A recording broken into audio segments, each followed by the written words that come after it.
no, how do I explain this? So, okay, hold on. It's not like no, that's a different thing. That's no, that's something else. I forgot what the name of it was. So trauma bonding is pretty much like, let's say there's a trauma that goes on, right? And then there's like a constant that makes you feel, I guess, a bit better. Then you bond over the fact that you have that shared trauma. Does that make sense? Okay, that's also dog shit explanation. But anyways, that's the reason why, unironically, things like hardstyle, Frenchcore, and stuff like that end up being something that you end up liking. Because the first time you hear it, you're like, this is like really terrible, right? Like you're gonna hear a hardstyle song, and you're gonna be like, oh shit, this shit fucking sucks. But then after you repeatedly listen to it a lot, it gets to the point where it's like now you start liking it, right? Because you might associate it with like for me, for example, right? I'll sit there and I'll associate hardstyle with like the gym or with the league. And when I sit there and I'm listening to hardstyle, it's not just the music itself I'm listening to, it's all the memories that are attached to it. Okay.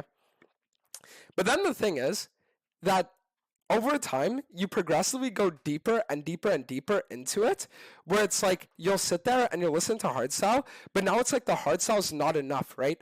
It's like imagine you like being slapped in the face, right? And then at one point the slaps aren't enough, so now you just want to be beaten until you're unconscious, right? Like in game, right? It's the same thing with like hardstyle and Frenchcore, right?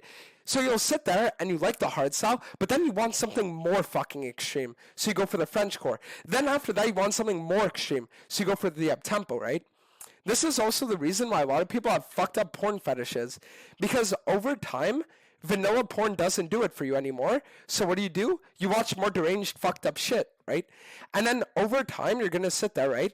And like you'll just be watching a video of like a grasshopper crawling inside of a guy's cock, and it'll make you hard, right? But a year ago, you would have seen that and you would have thrown up. But now the thing is that over experience, like exposure to it, over like exposure over time, it becomes like chill. Like type 1 if you see what I'm getting at.